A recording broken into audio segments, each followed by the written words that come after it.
안녕하세요. 최다은 변호사입니다. 제가 최근에 전화 상담을 하면서 이렇게 전화 상담을 하면은 돈 날리겠다, 의뢰인 입장에서 돈 아깝겠다 싶은 상담이 있었어서 제가 말씀을 드리는데요.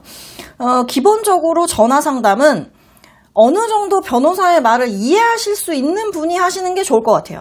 방문 상담을 했을 때는 잘 이해를 못 하시면 제가 뭘 보여드리면서 설명을 드릴 수도 있고, 뭐 예전에 진행했던 뭐 사건에 대한 뭐 기록이든 아니면은 뭐 처분서든 뭐 아니면 판결문이든 뭘 보면서 설명을 드리거나 내가 그 손으로 그림을 그리면서 설명을 아무리 못하면 드릴 거 아니야.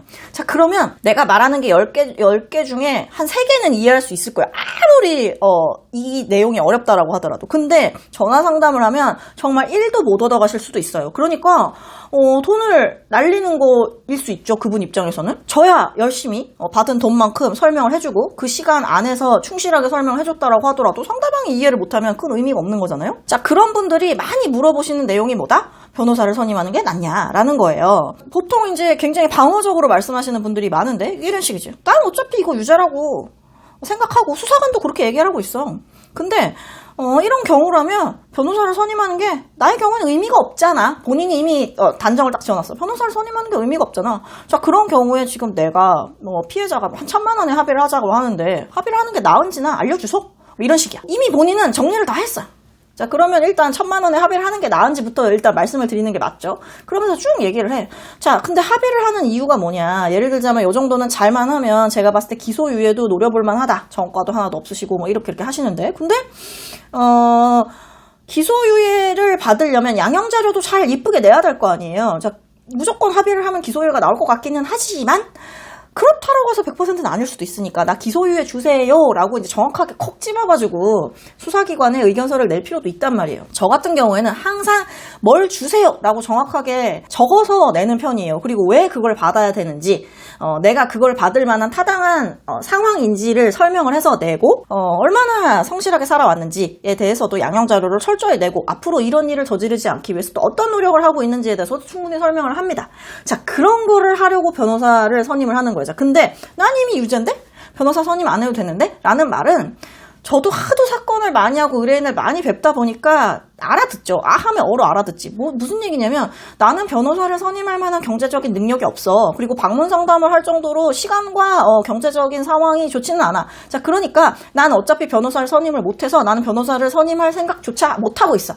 자, 그래서 나는 전화 상담 비용만큼을 들여서 근데 막 불안하니까 조언을 얻고 싶은데 넌 어떻게 생각하니? 이거예요. 변호사를 선임하면 도움이 되나요? 당연히 도움이 되죠. 그거는 말하나 마나지. 근데 우리는 선택을 해야 되잖아. 자, 1,000만 원이 있어. 자, 그러면 그냥 변호사를 선임하느니 그 사람한테 1,000만 원을 주고 끝내는 게 나은 건지 아니면 뭐 그 돈으로 뭐 쪼개든 뭐 어떤 식으로든 변호사를 선임해서 끝까지 뭐 무죄를 다투는 게 나은 건지를 고민하는 거지.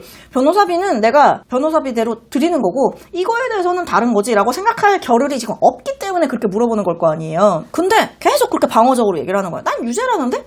수사관이 유죄라고 하니까 난 무죄에 대해서 다툴 게 아닌데 왜 변호사가 필요해? 이런 식으로 얘기를 하시는데 유죄여도 변호사가 할 수 있는 일은 너무 많습니다. 자, 그래가지고 제가 설명을 막 드렸어. 설명을 막 드리는데 하나도 이해를 못 하시는 거야. 예를 들자면 제가 그랬죠. 하도 답답하니 대화가 안 돼. 변호사를 선임하는 게 당연히 낫죠 라고 하는데 나는 선임할 필요가 없다니까. 필요가 없대. 변호사를 선임을 못해요가 아니고 필요가 없다고 말씀을 하셔서 제가 근데 그러면서 또 걱정은 되게 많아서 하나 다 물어보셔. 근데 그걸 이해할 수도 없어. 어차피 내가 설명을 해봤자. 왜냐하면 그 단계가 뭔지도 모르니까. 그래서 제가 그랬죠.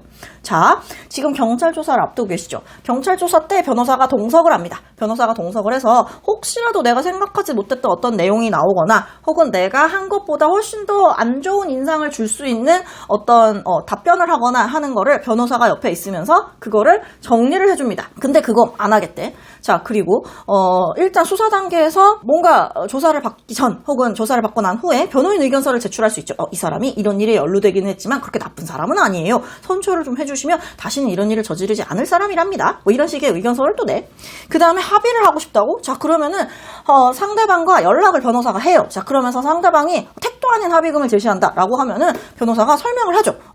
이거는요 이런 경우에는 이 정도 되고요. 민사에는 이 정도밖에 인정이 안 되기 때문에 합의금은 그렇게 부르시는 거는 상당히 이쪽에선 받아들이기가 좀 어려울 것 같아요 라는 거를 업무상으로 조금 이제 거리를 두고 얘기를 할 수가 있어요. 자, 그러니까 합의금을 조율할 수도 있고 그 다음에 합의서 작성, 그리고 피해자와 직접 연락을 하고 피해자가 뭐 시도 때도 없이 연락을 한다면은 그걸 변호사가 다 받아서 어쨌든 처리를 해줄 수도 있는 거고 그런 일들을 다 해줍니다. 자, 검찰 단계로 넘어갔어. 자, 그러면 검찰 단계까지에서도 피해자랑 합의가 잘 안 돼. 자, 그러면 형사 조정해주세요라고 얘기를 하거나 아니면 검사실에다가 이것과 관련된 어떤 피의자 측의 상황에 대해서 설명을 할 수도 있죠. 뭐 예를 들자면은 이거는 뭐 무죄가 나와야 된다. 이런 부분까지도 수사를 해달라라고 요청을 할 수도 있고 아니면은 뭐 유죄지만 요런 사정이 있으니 기소유예 정도로 선처를 해달라라고 하던지 아니면 피해자와 합의금으로 지금 협의를 지금 못하고 있지 상대방도 합의 의사가 있다던데 조정 절차로 합의를 하게 좀 도와달라거나 검찰 단계에서도 얘기를 해야 돼. 자, 그런데 나는 형사 절차를 잘 몰라. 그러면은 갑자기 문자가 딱 와요. 경찰서에서.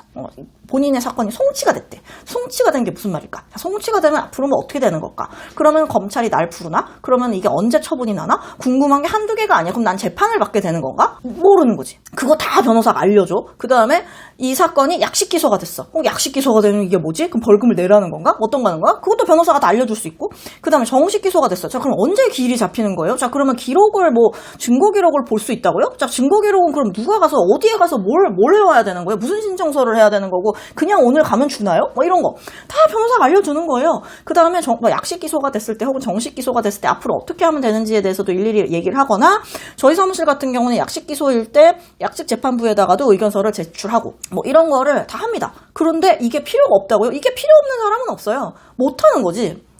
당연히 필요합니다. 자, 저같이 형사 전문 변호사여도 제가 꿈을 꿨다고 얘기했잖아. 꿈을 꿨는데 누가 경찰서에서 전화가 왔어. 누가 나를 신고했대. 자, 그러면은 어떻게 해요? 그 관련 사건을 도와줄 수 있는 지인을 찾는다고요.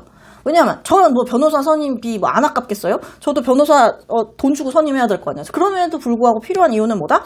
내가 아무리 전문가여도 내일이 되면 중이 제 머리 못 깎는다고 잘 안 보인다니까요. 그러니까 이 절차에 대해서 도와주고 또 내일이 되면 스트레스를 막 이만큼 받잖아. 근데 그게 아니라 업무적으로 도와주는 내 대리인이 있으면 그거에 대해서 확인을 하고 지금 상황에서는 이렇게 하는 게 좋겠어. 아니면 지금 이 단계에서는 우리가 이렇게 연락을 한번 해볼게. 라는 식으로 일을 맡길 수 있는 사람이 있다는 게 가장 핵심인 거죠. 그러니까 당연히 있는 게 좋은 거예요. 난 피곤해 죽겠는데 내가 운전해서 가는 게 좋을까요? 아니면은 뭐 택시를 타고 가는 게 좋을까요? 아니면 뭐 운전기사를 쓰는 게 좋을까요? 뭐 그거랑 비슷한 걸 수도 있죠. 여튼 내가 한정된 내 금전적인 자원을 어떻게 쓸 것이냐의 문제인 거지 나는 유죄니까 변호사 쓸 필요 없어라는 거는 전혀 말이 안 되는 거예요. 자, 그러니까 제가 이런 단계에선 이래야 되고 저래야 되고 이래야 되는데 이거에 대해서 알고 계세요? 몰라. 그런데 변호사가 필요 없으시겠어요? 제가 변호사를 선임하라는 게 아니고 그렇게 방어적인 자세로 상담을 하지 마시라고요.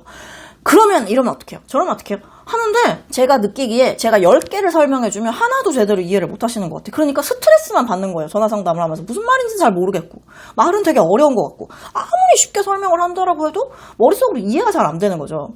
만약에 내가 영어를 하나도 모르는데 미국 사람이 굉장히 쉬운 영어로 설명을 한다고 내가 알아들을 수 있나요? 그게 아니잖아. 근데 만나면 그림이라도 좀 그리면서 설명을 해주고 뭐 길을 설명할 때도 뭐 약도를 그려서 설명을 한다거나 아니면은 뭐 이렇게 손으로 짚어가면서 지도에서 너 여기에서 왼쪽으로 가고 뭐 이런 식으로 설명을 해주면 그래도 이해가 되듯이 차라리 방문 상담을 하시거나 하는 게 낫다. 괜히 전혀 이거에 대한 하나의 지식도 안 가지고 있는 상황에서 그리고 내가 뭘 찾아보거나 해서 뭐 대략적인 어떤 프로세스를 이해하지 못하는 상황에서 대뜸 전화 상담을 한다면 돈만 날리시는 걸 수 있다. 그렇기 때문에 어느 정도 내가 이건 내 일이잖아요. 그러니까 내 일에 책임감을 갖고 이거를 잘 마무리하기 위해서 변호사의 상담을 하겠다라고 생각을 하시는 경우라면 적어도 그냥 만나서 그림을 그리면서 설명을 들으시는 게 낫겠다라는 점 말씀을 드립니다. 무조건 변호사를 만나서 상담하면서 난 변호사 필요 없어. 그러니까 내가 물어보는 거에만 답해줘 라는 식으로 얘기를 하시면 제대로 도움을 못 받으실 수 있다. 그러면 상담을 해드리는 제 입장에서도 굉장히 안타깝기 때문에 드리는 말씀이니까 한번 참고로 해주시면 좋겠다 라는 점 말씀드립니다.